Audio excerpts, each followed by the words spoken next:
Hello guys, ఈరోజు అయితే సరదాగా సాయంత్రం ఆర్కే బీచ్ అయితే స్టార్ట్ అయిపోయామన్నమాట. ఎందుకంటే ఈరోజు మా ఫ్రెండ్ ప్రదీప్ బర్త్డే. సో ఆడి బర్త్డే అయితే బీచ్లో సెలబ్రేట్ చేద్దామనేసి అయితే స్టార్ట్ అయ్యాం. మాకు ఆత్రం ఎక్కువ కాబట్టి ముహూర్తం లేకుండా స్టార్ట్ అయిపోయాం. చాలా సేపటికి అయితే మా ఫ్రెండ్స్ అయితే వచ్చారు. మనడే అనమాట బర్త్డే గాయ్.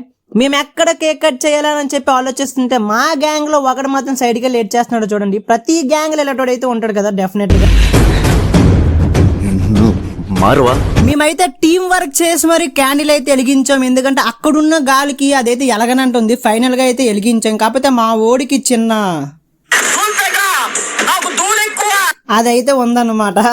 దాని తర్వాత యాజ్ యూజువల్ గా కేక్ డిస్ట్రిబ్యూషన్ అయితే జరిగింది. ఆస్తి పంపకాలైనా ఇటు అటు అవ్వచ్చేమో కానీ కేక్ డిస్ట్రిబ్యూషన్ మాత్రం కరెక్ట్ గా జరుగుతుంది మా దాంట్లోని.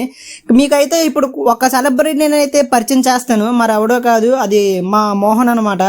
సో మనోడైతే 600 సెటప్స్ కొట్టి ఖుషి లాంటి పిల్లోడు కుర్చీలో కూడా ఇప్పుడు కూర్చోలేకపోతున్నాడు. సో దాన్ని కన్సిడర్ చేసి మా ఊడికైతే కొంచెం పెద్ద ముక్క అయితే పెట్టాం. నోరు కూడా పెద్దదే చెప్పడాడు. చాలా కష్టపడి కేక్ కట్ చేసాం కాబట్టి సరదాగా చిల్ అయ్యి అలా బీచ్ని చూసి ఎంజాయ్ చేసాం. ఇంకా అలాగా టైం అయ్యింది కదని స్టార్ట్ అయిపోయి ఇంకా లేట్ అయితే ఎవడింట్లోకి ఎవరిని రానవరు. సరే నేను కూడా అందరికీ బాయ్ చెప్పి ఇంటికైతే స్టార్ట్ అయిపోయా. Okay guys.